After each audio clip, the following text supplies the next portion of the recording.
The afternoon sun was beating down on Maple Street as Mrs. Chen checked her rearview mirror one more time. 8-year-old Maya Rodriguez was sitting quietly in the back seat, her small backpack clutched tightly in her lap. The little girl had been unusually quiet since they left the community center where her after-school program was held. "Everything okay back there, sweetie?" Mrs. Chen asked, adjusting the air conditioning. She had been picking up Maya from the program for the past 3 months, ever since Maya's mother had started her new assignment. It was a small favor that had grown into something Mrs. Chen genuinely looked forward to each day. Maya nodded. Though her mind was elsewhere, she was thinking about the art project she had finished that day, a drawing of her family. In the picture, she had drawn herself as a small figure next to a tall woman in a green uniform with lots of patches and badges. Her teacher had asked her about it, and Maya had proudly explained that her mom was in the Special Forces. Some of the other kids had looked impressed, but a few had seemed doubtful. Mrs. Chen turned onto Elm Street, the same route she took every day. She was thinking about what to make for dinner when she approached the 4-way stop sign at the intersection with Oak Avenue. Traffic was light, and she could see clearly in all directions. As she slowed down, she noticed there were no other cars coming from any direction. Without thinking much about it, she let the car roll through the stop sign at about 5 miles per hour instead of coming to a complete stop. It was such a minor thing that she barely registered it, the kind of rolling stop that thousands of drivers make every day without incident. Mrs. Chen continued down Elm Street, humming softly to herself as she planned the rest of her evening. Maya was looking out the window at the trees lining the street when she noticed the police car. It had been parked on a side street, partially hidden behind a large oak tree. The car pulled out slowly at first, then accelerated to catch up with them. "Mrs. Chen," Maya said softly, pointing behind them. "There's a police car." Mrs. Chen glanced in her rearview mirror and felt her stomach drop slightly. The police cruiser was directly behind them now, and as she watched, the red and blue lights began flashing. "Oh no," Mrs. Chen whispered under her breath.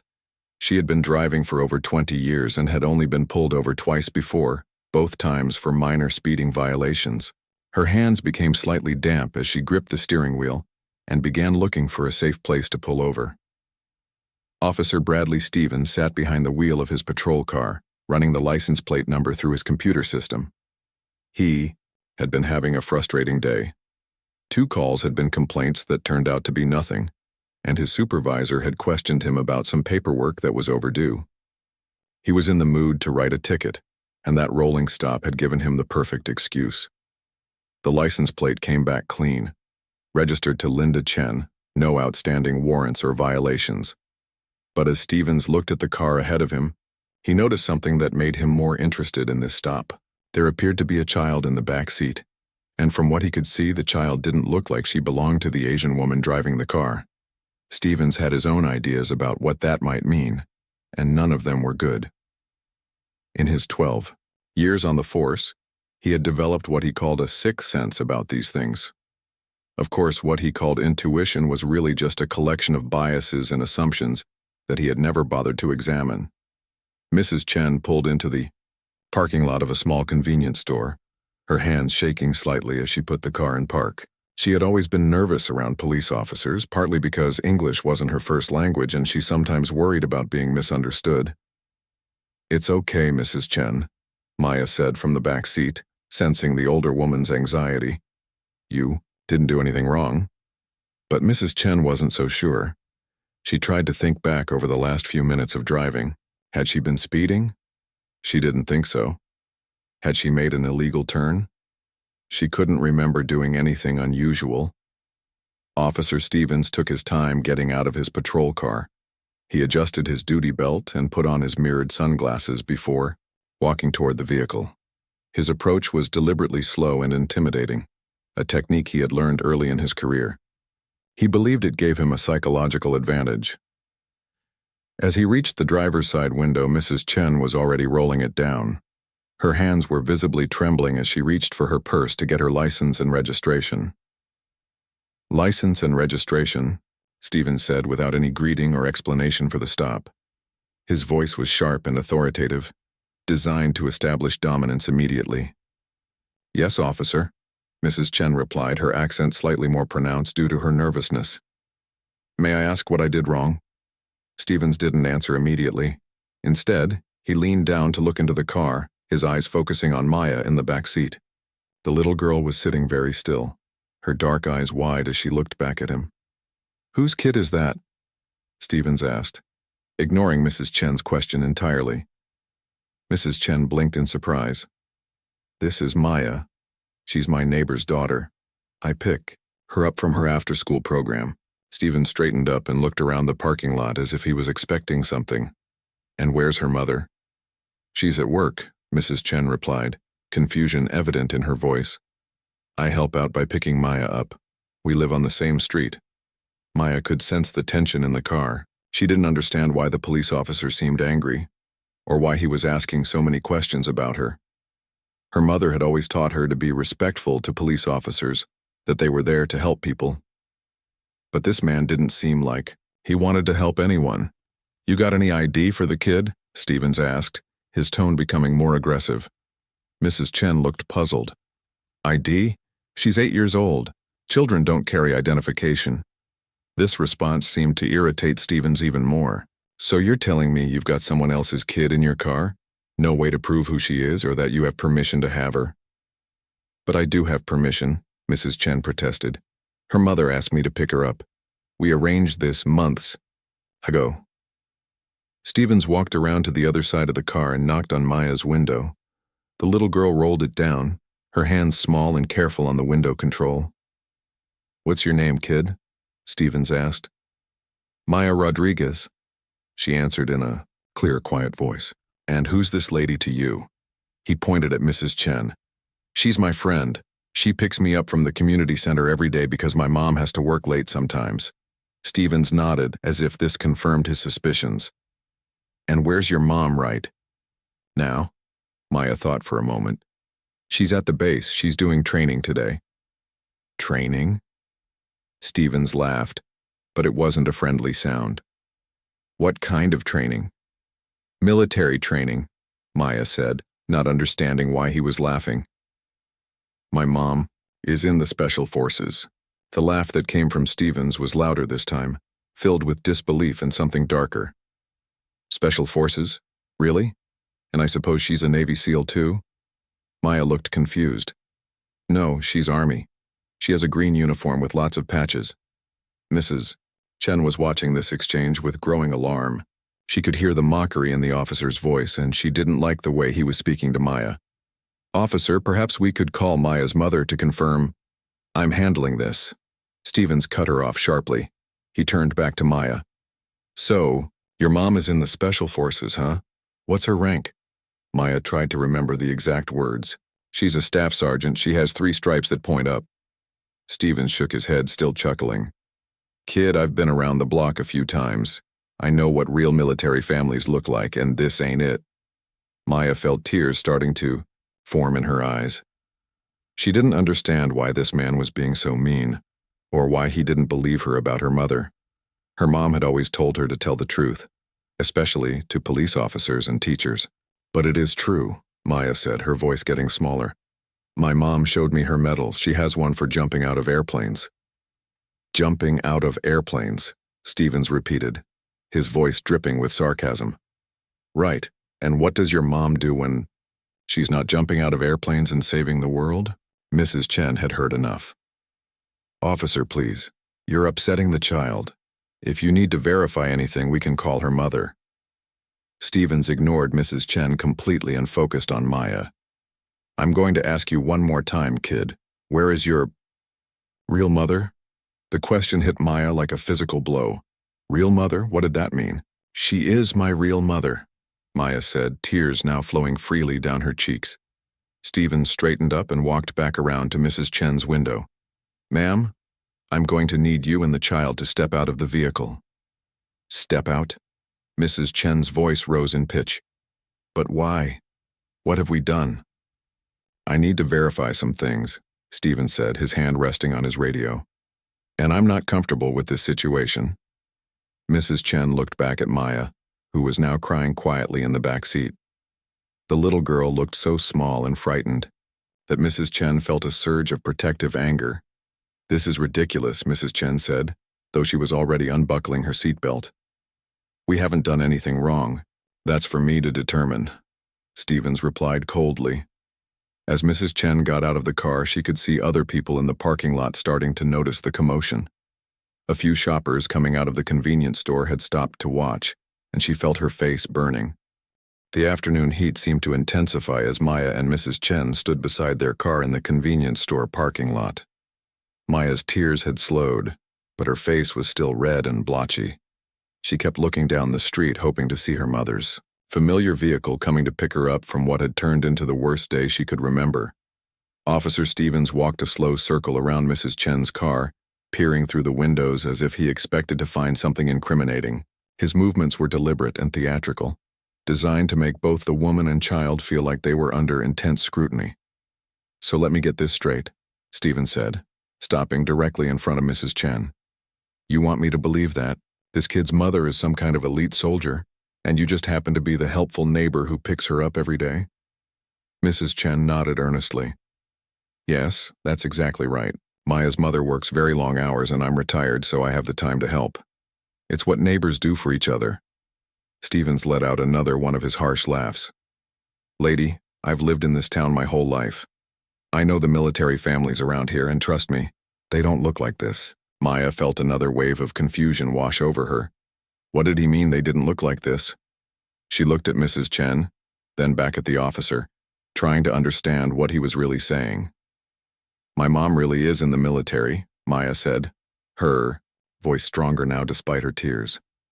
"She wears a uniform every day and she teaches other soldiers how to do special missions." Stevens crouched down so he was at Maya's eye level, but there was nothing kind about his expression. "Kid, let me tell you something about the real world. The special forces don't let just anybody in. It's for serious people from serious families." Maya tilted her head, still not understanding. "But my mom is serious. She gets up at 5 o'clock every morning to exercise and she studies her books every night." "I'm sure she does," Stevens said, his voice dripping with false sympathy. "But here's the thing. Kids sometimes make up stories about their parents to make them sound more important than they really are." The words hit Maya like a slap. "I'm not making it up. Why would I lie about my mom?" Stevens stood back up and looked at Mrs. Chen. "Where did you say the mother works again?" "At the military base," Mrs. Chen replied. "She leaves very early in the morning and sometimes doesn't get home until after 7 o'clock. "Uh-huh." Stevens nodded as if this confirmed something for him. "And what does she do there? Kitchen duty? Cleaning?" Mrs. Chen blinked in surprise. "No, she's an instructor. She trains other soldiers in advanced techniques."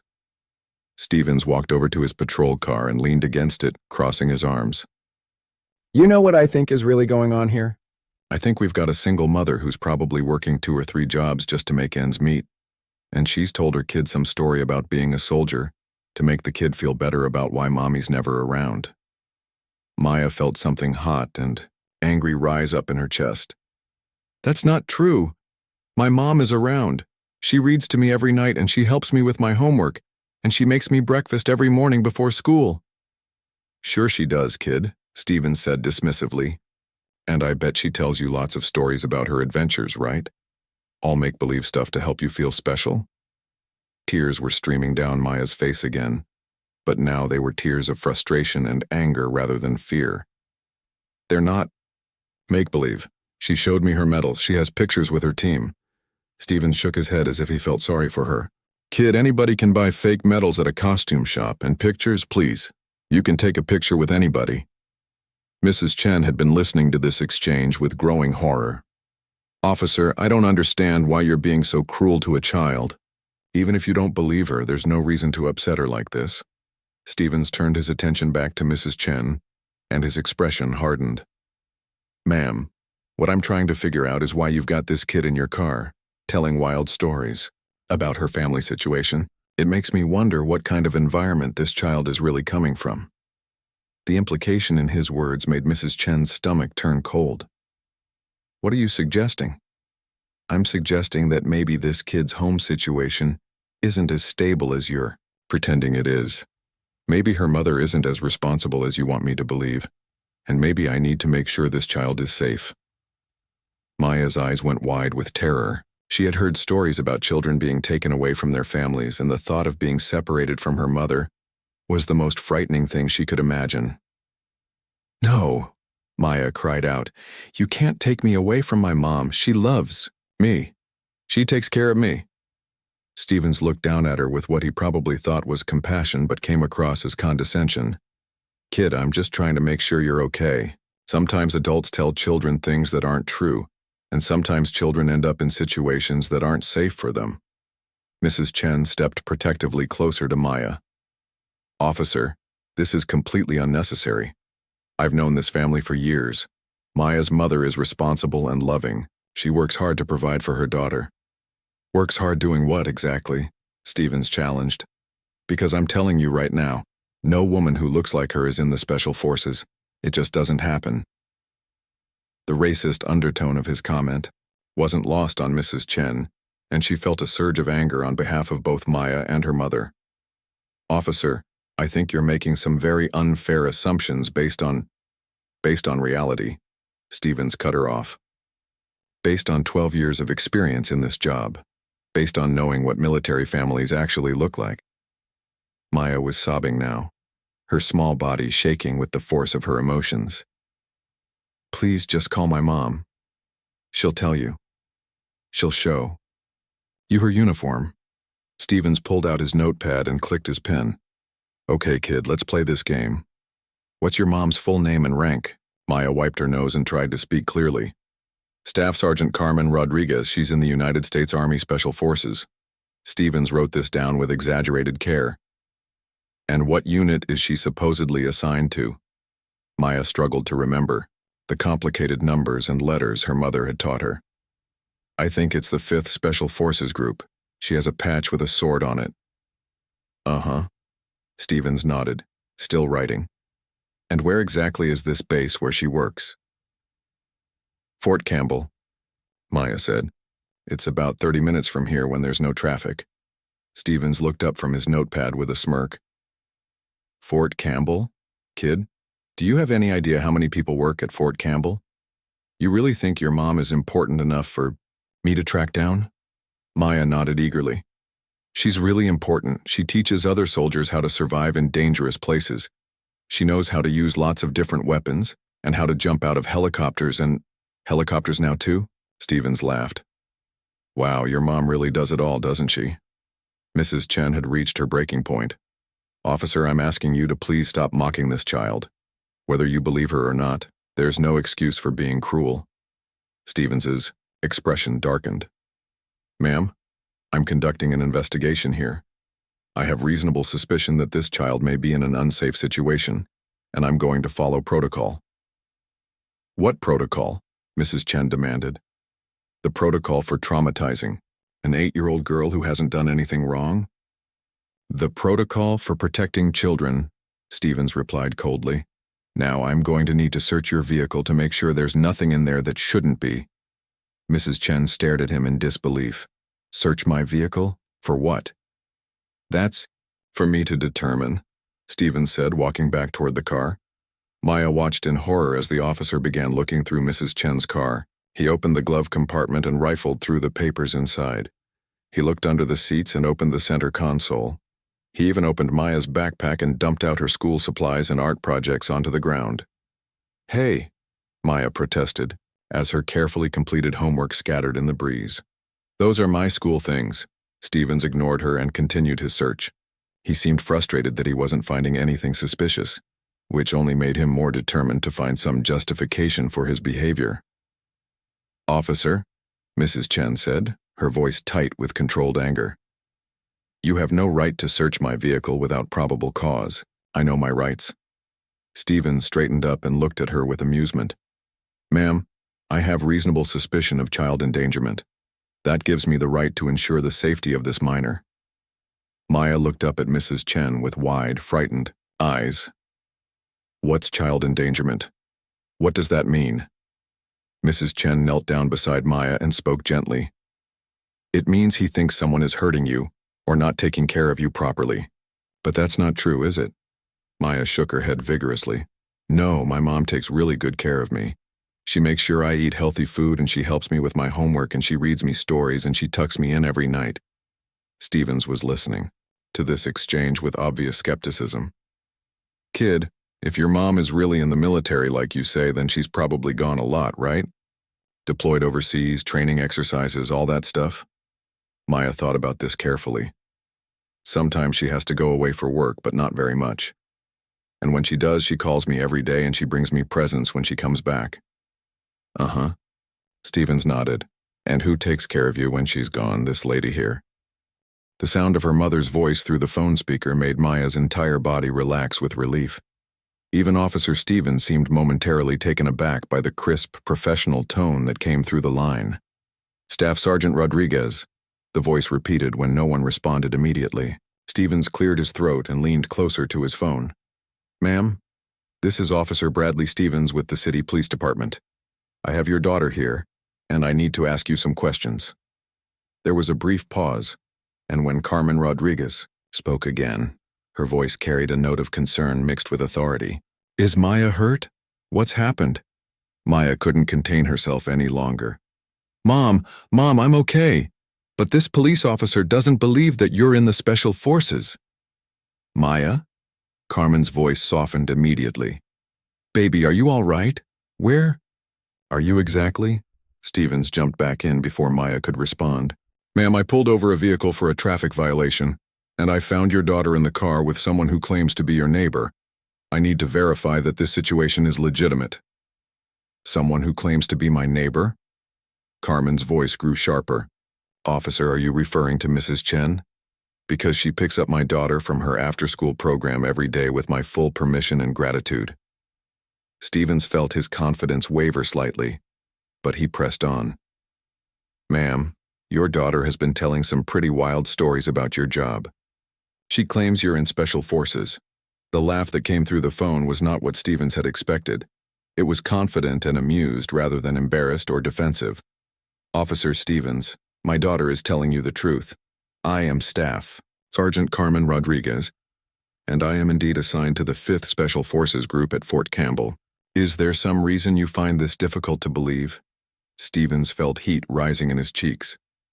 Ma'am, with all due respect, I've been doing this job for 12 years and I know what military families look like. The silence on the other end of the line stretched for several seconds. When Carmen spoke again, her voice was deadly calm. Officer Stevens, exactly what do you think military families look like?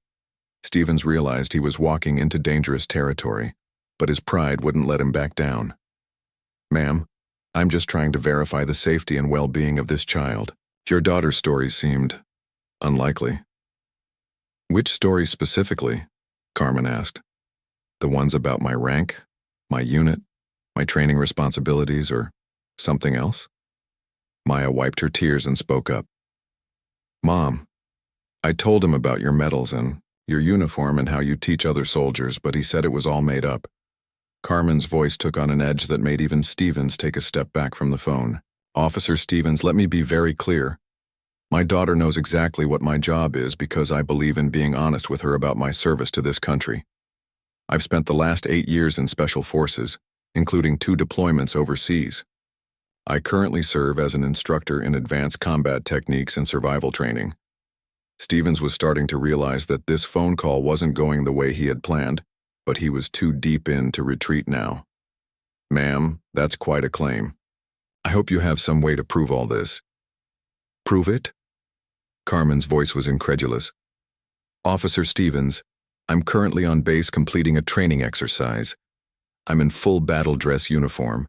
I'm carrying my military ID, and I have about 40 soldiers who can vouch for my identity. The question is, why do I need to prove anything to you? Mrs. Chen, who had been listening to this exchange with growing amazement, finally spoke up. Officer, I think you owe this family an apology. Stevens shot her a sharp look. Ma'am, I'm still conducting my investigation here. Investigation of what? Carmen's voice came through the speaker with clear irritation. Officer Stevens, you pulled over my neighbor for what I assume was a minor traffic violation, and now you're questioning my daughter about my military service. I'd like to know what crime you think has been committed here. Stevens felt trapped. He had started this interaction convinced that he was dealing with a case of child endangerment or at least suspicious circumstances. Now he was on the phone, with someone who sounded very much like exactly what the little girl had claimed she was. "Ma'am, I'm just following protocol for ensuring child safety," Stevens said, falling back on official language. "Protocol for ensuring child safety," Carmen repeated slowly. "Officer Stevens, my daughter is with a trusted family friend who has been helping me with childcare for months. She was picked up from a supervised after-school program and was being driven safely home. Exactly which part of this situation triggered your child safety concerns?" Maya looked up at Officer Stevens hopefully, thinking that surely now he would understand that everything she had told him was true. But instead of apologizing or backing down, Stevens seemed to be getting more agitated. "Ma'am, I'm going to need you to come down here and verify your identity in person," Stevens said, trying to regain control of the situation. "You need me to come verify my identity?" Carmen's voice rose slightly. "Officer Stevens, I'm in the middle of a training exercise with my unit. Are you ordering me to leave my post and drive to wherever you are because you decided to harass my 8-year-old daughter?" Stevens realized how this was starting to sound, especially with Mrs. Chen and Maya listening to every word, not to mention the growing number of bystanders in the parking lot. "Ma'am, if you can't verify your identity, then I have to assume—" "You have to assume what?" Carmen cut him off. "Officer Stevens, let me ask you something. When you pull over other parents, do you typically demand that they prove their jobs to you? Do you call their workplaces and demand verification of their employment?" Stevens was quiet for a moment, realizing he didn't have a good answer for that question. Maya tugged on Mrs. Chen's sleeve. "Why is he being so mean to my mom?" she whispered. Mrs. Chen knelt down beside Maya and spoke quietly. "I don't know, sweetheart, but your mom sounds very strong and smart. I think she's going to handle this." Carmen's voice came through the phone again, and this time it carried the unmistakable tone of someone who was used to being in command. "Officer Stevens, I'm going to ask you a direct question, and I want a direct answer. What specific law do you believe has been broken here?" Stevens looked around the parking lot, acutely aware that several people were now openly watching and recording the interaction. He was beginning to realize that he had made a serious mistake, but his pride was preventing him from admitting it. "Ma'am, I have reasonable suspicion." "Reasonable suspicion of what crime?" Carmen interrupted. "Be specific." Stevens was quiet for a long moment. The truth was, he didn't have reasonable suspicion of any actual crime. He had a traffic violation that warranted a simple citation, and he had a child safely in the care of a responsible adult. Everything else was based on his own assumptions and biases. "Ma'am, I'm going to need you to come down here," Stevens repeated, but his voice lacked the authority it had carried earlier. "Officer Stevens," Carmen said, and her voice was now cold as steel. "I want you to listen to me very carefully. I am currently engaged in official military duties. If you are ordering me to leave my post, I need you to clearly state the emergency that justifies such an order. If you cannot articulate a specific emergency or crime, then you need to release my daughter and Mrs. Chen immediately." Stevens felt sweat beginning to form on his forehead despite the air conditioning. This conversation was spiraling completely out of his control. "Ma'am, I just need to verify." "Officer Stevens," Carmen's voice cut through his stammering. "Put Mrs. Chen on the phone, please." Stevens reluctantly held the phone out toward Mrs. Chen, who took it with trembling hands. "Hello, Carmen," Mrs. Chen said softly. "Mrs. Chen, are you and Maya okay?" Carmen's voice was gentle when speaking to her neighbor, a sharp contrast to the tone she had used with Stevens. "We're fine, dear. Maya was upset, but she's being very brave." "Good. Now I need you to do something for me.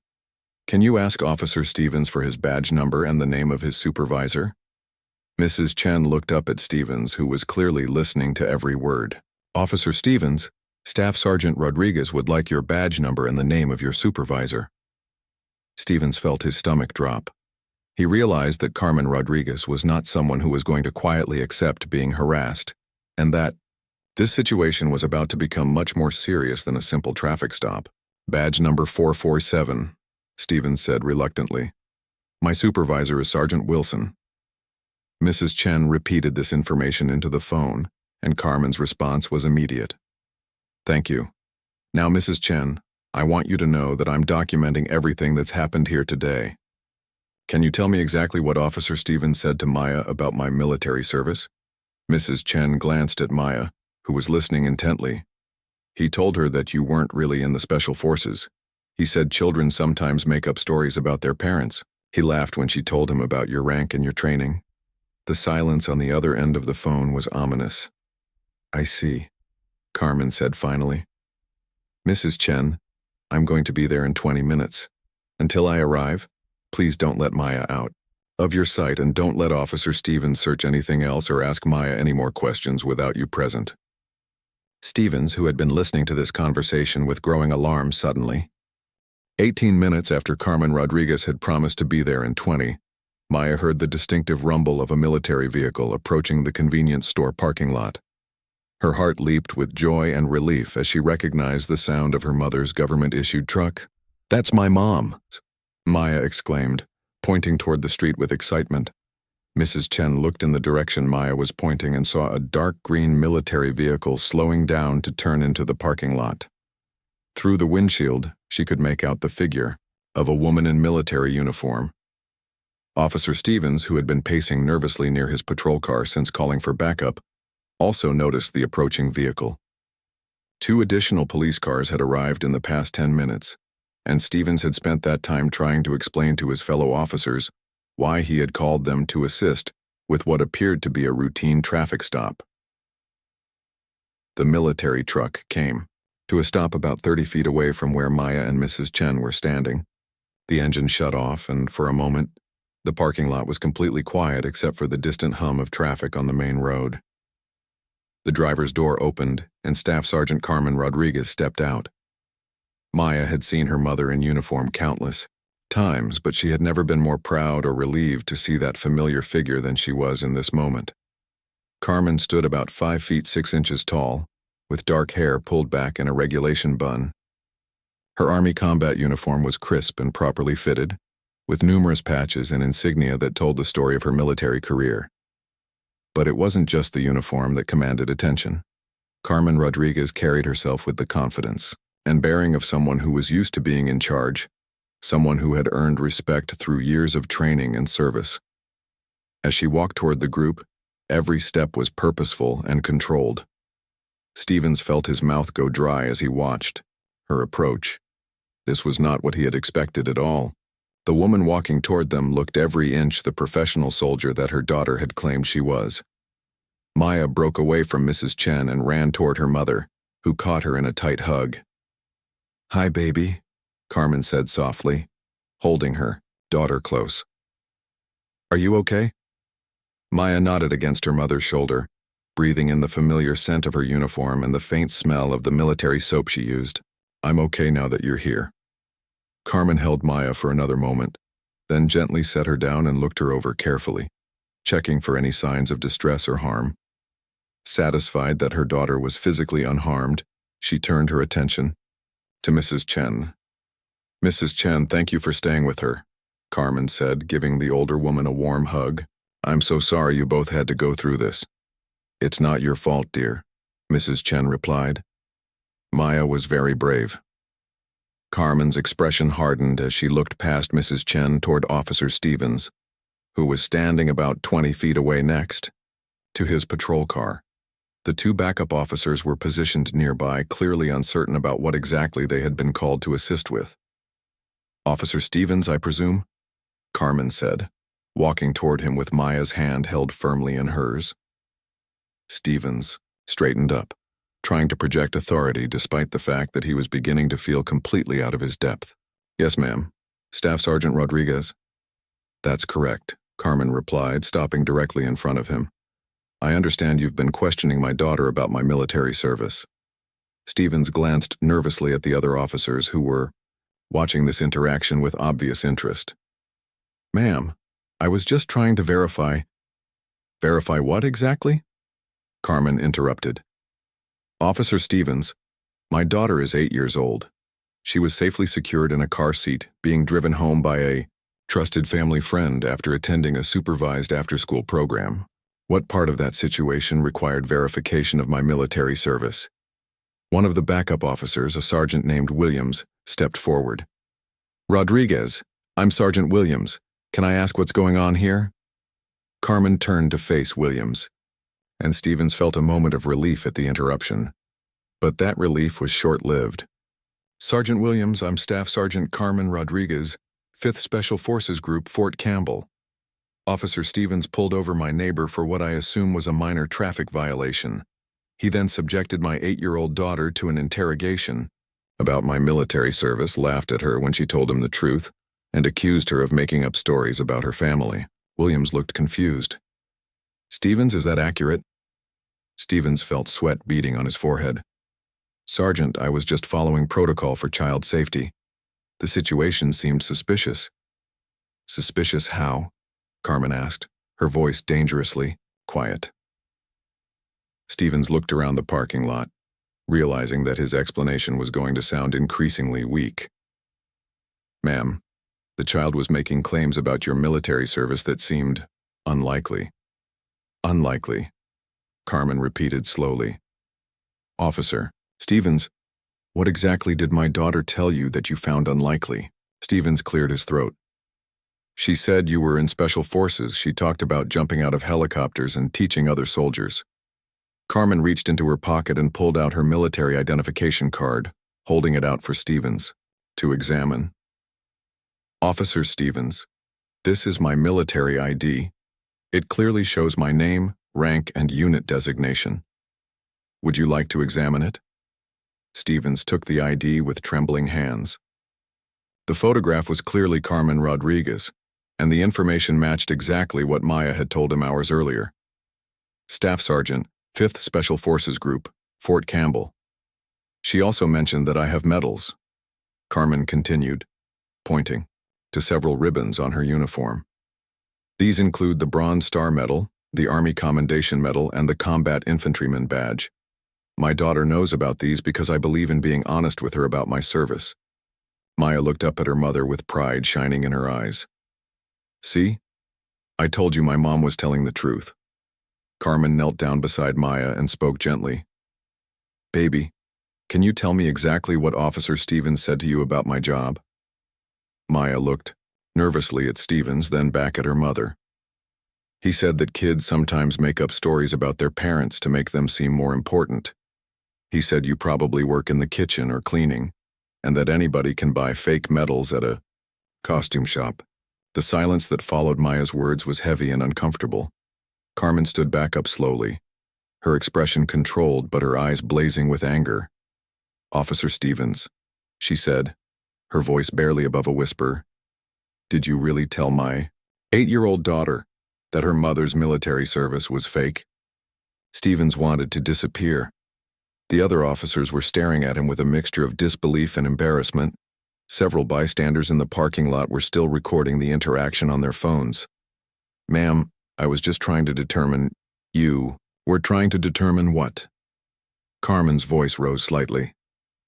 Officer Stevens, let me ask you a question. Do you interrogate all children about their parents' occupations, or was there something specific about my daughter that made you doubt her honesty? Stevens looked around desperately, but there was no escape from the implications of Carmen's question. Ma'am, I just what? Carmen pressed. Just assumed that someone who looks like me couldn't possibly be in special forces. Just decided that my daughter must be lying because you couldn't believe her mother was qualified for military service. Sergeant Williams stepped in, clearly uncomfortable with the direction the conversation was taking. Stevens, maybe we should. No, Carmen said firmly. I want Officer Stevens to explain to me why he felt it was appropriate to mock my daughter's truthful statements about her mother's military service. Maya tugged on her mother's uniform sleeve. Mom, he also said that military families don't look like us. Carmen's jaw tightened. He said what? Maya nodded solemnly. He said he knew what military families looked like, and we didn't look like one. The implications of this statement hung in the air like a toxic cloud. Even Stevens seemed to realize how his words sounded when repeated by an 8-year-old child. Carmen turned to Sergeant Williams. "Sergeant, I want to file a formal complaint against Officer Stevens for racial profiling and harassment of a minor." Williams nodded grimly. "Ma'am, I think that's appropriate. Stevens, you need to return to the station immediately." Stevens opened his mouth to protest, but Carmen wasn't finished. "Officer Stevens, I've served 2 tours of duty overseas defending the rights and freedoms of American citizens. I've trained hundreds of soldiers in combat techniques that keep them alive in dangerous situations. I've earned every stripe on my sleeve and every ribbon on my chest through years of hard work and dedication." She paused, looking directly into Stevens' eyes.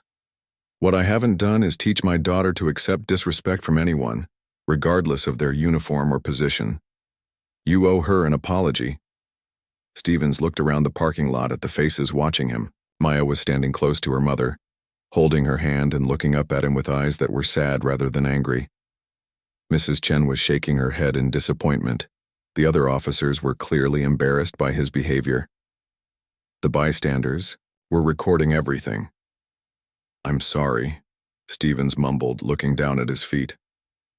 "Look at my daughter when you apologize," Carmen said firmly. Stevens raised his eyes to meet Maya's gaze. "I'm sorry, Maya. I was wrong to say those things about your mother." 3 weeks had passed since the incident in the convenience store parking lot, and the consequences were still unfolding like ripples in a pond. Staff Sergeant Carmen Rodriguez sat at her kitchen table early on a Saturday morning, reviewing the paperwork that had resulted from her formal complaint against Officer Stevens. Maya was in the living room, coloring in a new book that her mother had bought her the day before. She seemed to have bounced back from the traumatic experience with the resilience that children often display, but Carmen knew the impact of that day would stay with her daughter for years to come. The formal investigation into Officer Stevens's conduct had been swift and thorough. The body camera footage from his patrol car had captured every word of his interaction with Maya and Mrs. Chen, providing clear evidence of his unprofessional behavior and the racial bias that had driven his actions. Carmen had spent hours giving her statement to internal affairs investigators, walking them through the timeline of events and explaining the impact of Stevens's behavior on her family. She had also provided character references from her commanding officers and fellow soldiers, though the investigators had assured her that her military credentials were not in question. Mrs. Chen had also given a detailed statement describing Stevens's dismissive attitude and the way he had mocked Maya's truthful statements about her mother's service. Her account had been particularly powerful because she had no personal stake in the outcome, other than her concern for Maya's well-being. The investigation had also uncovered that this wasn't the first time Stevens had been accused of inappropriate behavior during traffic stops. 2 other complaints had been filed against him in the past 18 months, both involving people of color who felt they had been treated unfairly during routine encounters. Carmen's phone buzzed with a text message from Captain Morrison, her commanding officer at Fort Campbell. The message was brief but significant. "Stevens' hearing is scheduled for Monday. They're expecting you to testify via video call if you're willing." Carmen replied immediately that she would be available. She had no intention of letting this matter be swept under the rug or resolved quietly. Too much was at stake, not just for her family but for every other family that might encounter Stevens in the future. Maya looked up from her coloring book. "Mom, are you still thinking about that mean police officer?" Carmen set down her phone and walked over to sit beside her daughter on the couch. "I am, sweetheart. But I'm not thinking about him because I'm upset. I'm thinking about making sure nothing like that happens to other kids." Maya nodded seriously. "Like when you teach the soldiers to be better at their jobs?" Carmen smiled at her daughter's understanding. "Exactly like that. Sometimes people make mistakes or behave badly, and they need to learn how to do better." The truth was that Stevens' mistakes had been far more serious than Carmen had initially realized. The investigation had revealed a pattern of behavior that suggested deep-seated biases and a fundamental misunderstanding of his role as a public servant. On Monday morning, Carmen sat in a conference room at Fort Campbell, participating in Stevens's Disciplinary hearing via video conference. She could see Stevens sitting at a table with his union representative, looking uncomfortable and avoiding eye contact with the camera. Captain Morrison sat beside Carmen as she gave her testimony, describing the events of that afternoon and the impact on her daughter. She spoke calmly and professionally, sticking to the facts and avoiding emotional language that might undermine her credibility. Staff Sergeant Rodriguez, the hearing officer said through the video connection. In your opinion, how would you characterize Officer Stevens' conduct during this incident? Carmen thought carefully before responding. Sir, Officer Stevens' behavior demonstrated a fundamental failure to treat citizens with respect and dignity. His mocking of my daughter's truthful statements about my military service, his assumptions about my qualifications based on my appearance, and his escalation of a routine traffic stop into a traumatic experience for an 8-year-old child, all represent serious breaches of professional conduct. She paused, then continued. More concerning to me as a military professional is that Officer Stevens showed no ability to admit error or adjust his behavior when presented with evidence that contradicted his assumptions. That kind of rigid thinking is dangerous in any profession, but especially in law enforcement. The hearing officer nodded and made notes on his paperwork. Thank you, Staff Sergeant. Do you have any recommendations for how the department should address this situation? Carmen had been thinking about this question for weeks.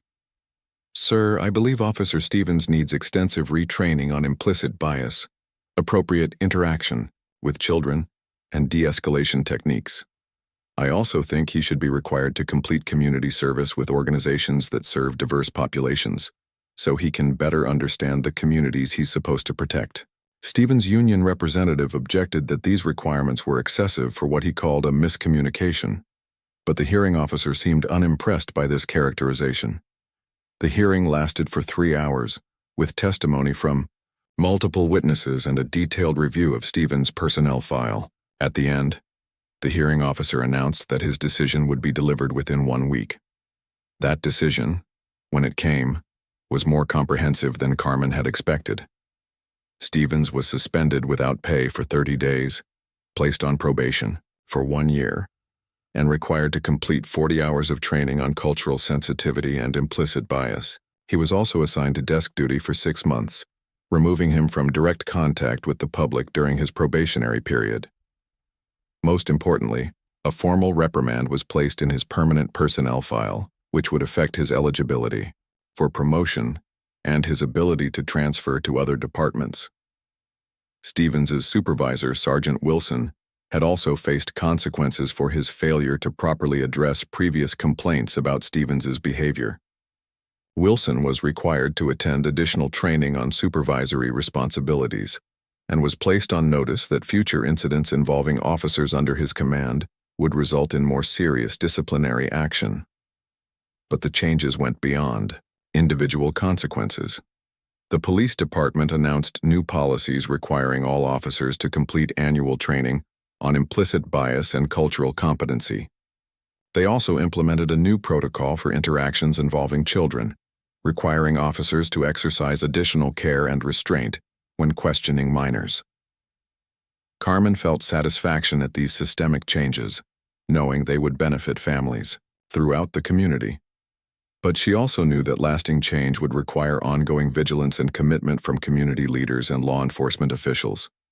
On a Thursday evening, about a month after the hearing, Carmen was surprised to receive a phone call from an unexpected source. The caller identified herself as Lisa Morrison, a local television news reporter who had heard about the incident through contacts in the police department. Staff Sergeant Rodriguez, I'd like to ask if you'd be willing to do an interview about your experience, Morrison said. I think it's important for people to understand what happened and how the community is responding. Carmen was hesitant about publicity, but she recognized the value of sharing her story.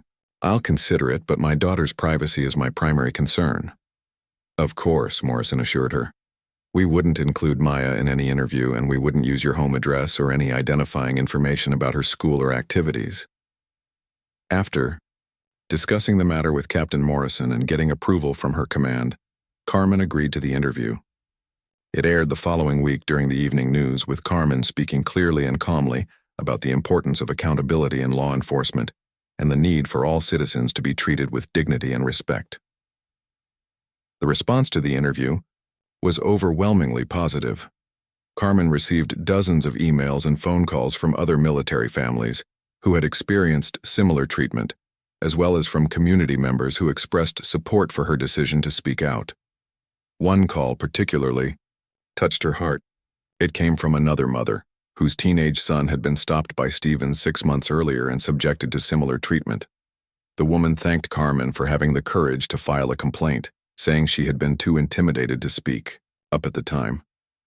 Maya watched the news interview with her mother, sitting curled up beside her on the couch and asking questions about some of the bigger words the reporter used. "Mom, are you famous now?" Maya asked with wide eyes. Carmen laughed and hugged her daughter close. "No, sweetheart. I'm just a soldier who stood up for what's right. That's what we're supposed to do." "Is Officer Stevens going to be nicer to kids now?" Maya asked. Carmen thought about how to answer that question honestly without being too harsh. "I hope so, baby. Sometimes when people face consequences for bad behavior, they learn to do better. But even if he doesn't change, other police officers will see what happened and remember to treat people with respect." Maya nodded thoughtfully. "Like when you teach me that actions have consequences." "Exactly like that," Carmen said, marveling at her daughter's wisdom. As the months passed, Carmen occasionally heard updates about Stevens through her contacts in the local police department.